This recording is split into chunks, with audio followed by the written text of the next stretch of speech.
Bismillahirrahmanirrahim. Assalamualaikum warahmatullahi wabarakatuh. Alhamdulillah rabbil alamin. Wa bihi nasta'in ala umuri dunya waddin, wassalatu wassalamu ala asrofil anbiya'i wal mursalin sayyidina wa habibina wa syafi'ina wa nuri qulubina Muhammadin sallallahu alaihi wasallam wa ala alihi wa sahbihi haqqa qadrihi wa biqdaril azim. Ya fattahu ya alim, amma ba'd.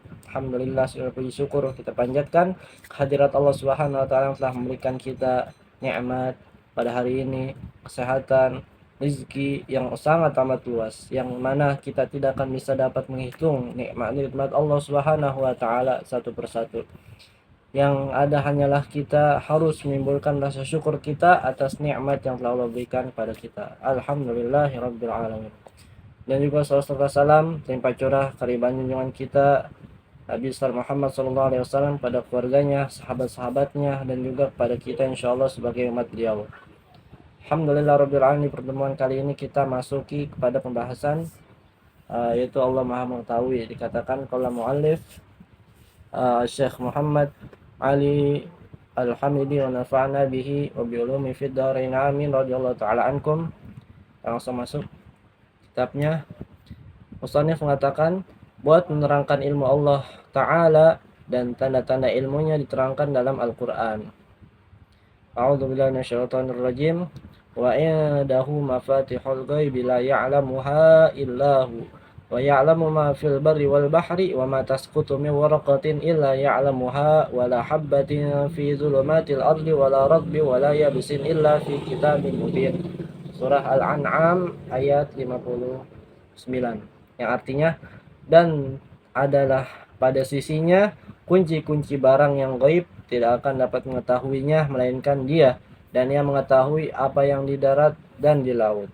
Dan tidak gugur satupun daun melainkan Ia mengetahuinya.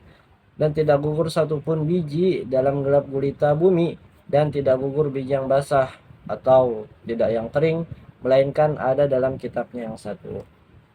Di sini musannif fokus membahas segala sesuatu yang menunjukkan Allah ini Maha Mengetahui.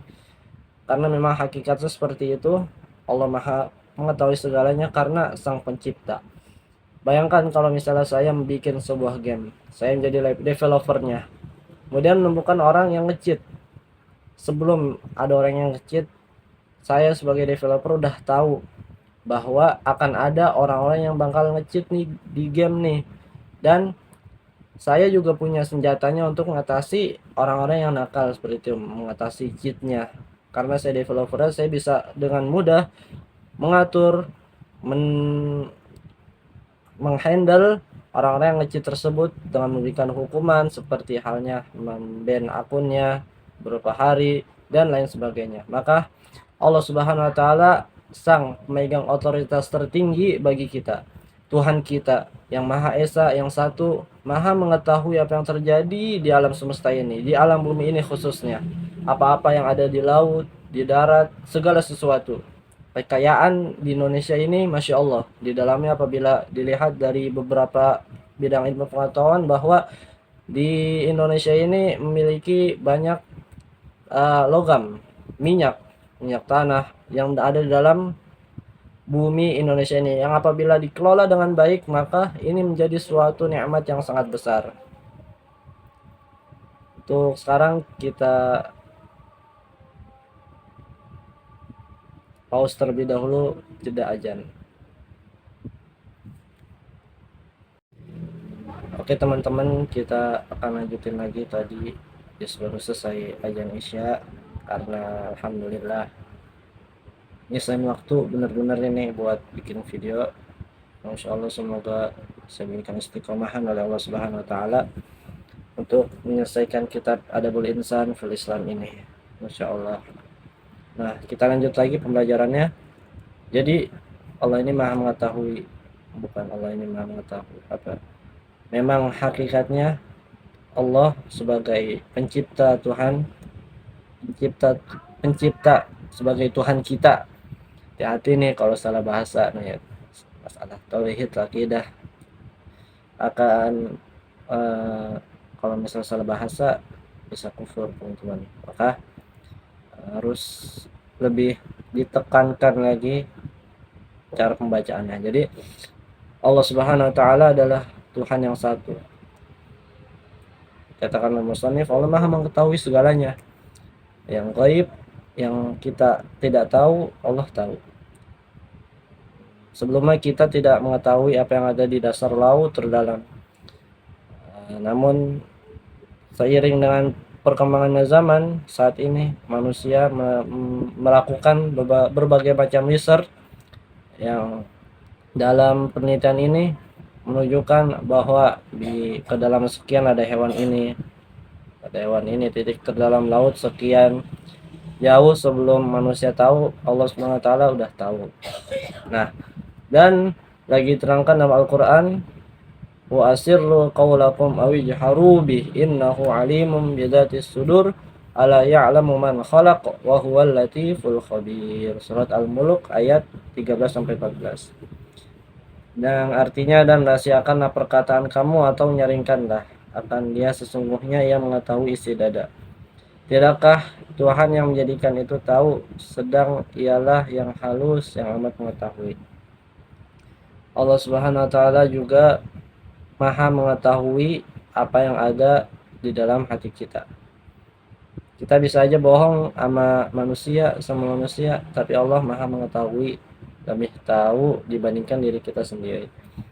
Maka apa yang Allah Subhanahu wa taala berikan pada dalam hidup kita, tentu itu yang terbaik untuk kita, meskipun kita sedikit tidak ridho, tidak menyukainya. Akan tapi dengan ketidaksukaan kita itu tidak menjadikan apa yang terjadi dalam kehidupan kita tidak terjadi, karena Allah hakikatnya memberikan kepada kita hal-hal yang terbaik. Allah ngasih kita seperti itu karena Allah cinta. Allah ngasih kita seperti itu, mungkin kalau misalnya kita dikasih kaya raya bakal lupa sama Allah, karena Allah udah tahu segala sesuatu yang kita nggak tahu. Nah, kemudian di lain tempat diterangkan dalam Al-Quran, ya'lamu kha'inatal a'yuni wa ma tukhfis sudur. Ia mengetahui pandangan-pandangan yang khianah dan apa-apa yang disembunyikan oleh dada. Jadi kita nggak bisa bohong, kita nggak bisa mengelak, mengatakan kalau saya nggak berbuat seperti ini, saya tidak berbuat seperti itu, karena Allah tahu kehidupan kita seperti apa. Sabda Nabi Muhammad SAW apa? Mafatihul ghaibi khamsun la ya'lamuha illallah ta'ala. Katakan, kunci-kunci gaib ini ada 5. Tidak ada yang mengetahuinya melainkan Allah Subhanahu wa taala. Kita langsung Arab ke arti aja biar lebih efisien. Nah, apa? La ya'lamu ahadun ma yakunu fi ghadin illallah ta'ala. Yang pertama adalah tidak diketahui oleh seorang siapapun apa yang akan terjadi pada esok hari. Kita nggak tahu besok bakal jadi orang kaya.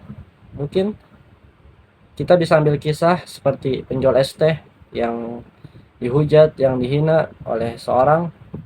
Nah, pada hari malam itu seketika esok harinya udah jadi miliarder. Kita nggak bakal tahu kehidupan kita seperti apa. Kita sekarang susah, besok senang bisa aja. Nah, kita hari ini selamat, besok nggak selamat tuh bisa aja. Maka kita senantiasa berdoa apa? Sabbit qalbi ala dinik wala ta'atik subhanaka inni kuntu minaz zalimin. Minta keteguhan hati kita, ya muqallibal qulub sabbit qalbi ala dinik wala ta'atika subhanaka inni kuntu minaz zalimin. Minta agar keteguhan hati kita untuk selalu beriman pada Allah Subhanahu wa taala hingga akhirat kita. Nah, yang kedua apa? Wala ya'lamu ahadun ma yakunu fil arhami illallah ta'ala. Tidak ada seseorang pun yang mengetahui apa yang ada di dalam kandungan ibu melainkan Allah Subhanahu wa taala. Kita nggak tahu jenis kelaminnya laki atau perempuan. Meski di zaman era modern seperti ini ada kemungkinan bisa tahu, tapi ujungnya tetap aja mau kata Pak Dokter, Bu Dokter bakal lahir perempuan, kalau Allah menghendaki laki yang lahir kan. Nggak ada yang bisa tahu secara pasti itu. Maka ini yang sampaikan oleh baginda Rasulullah SAW seperti itu. tidak ada mengetahui apa yang ada dalam kandungan seorang ibu. Nah, kemudian apa yang ketiga? Wala ya'lamu mata taqumu sa'atu illallahu ta'ala. Tidak ada yang mengetahui kapan terjadinya hari kiamat melainkan Allah Subhanahu wa taala. Kita manusia nggak bisa tahu, kan, tapi hanya dikasih tahu ciri-cirinya apa? Itu pada hari Jumat, pada ba'da subuh. Kadalik. Nah, selanjutnya yang keempat, wala tadri nafsun bi ayyi ardin tamutu illallah taala.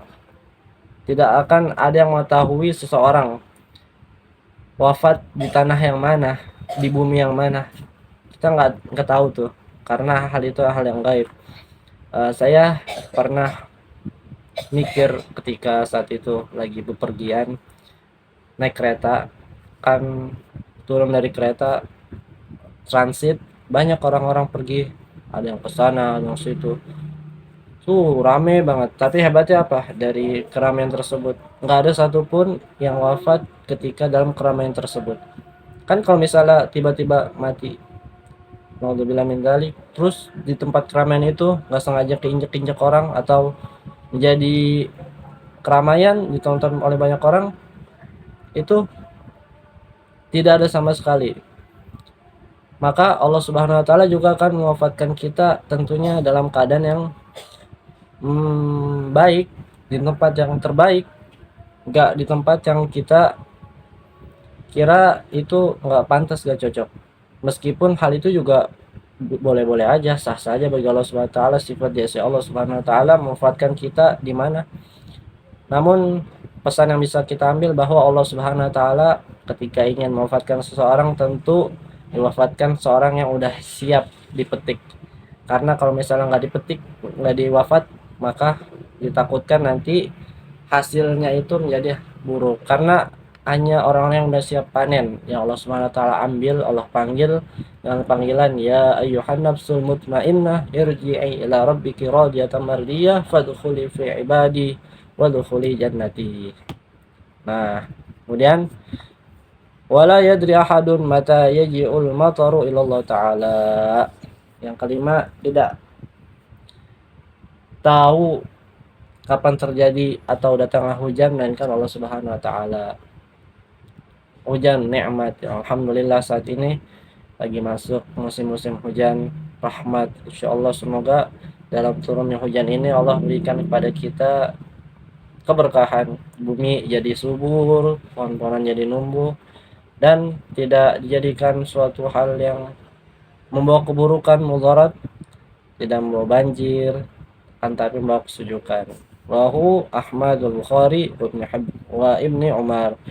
Hadis diriwayatkan oleh Imam Ahmad dan Bukhari, Sahih Bukhari dari Ibnu Umar.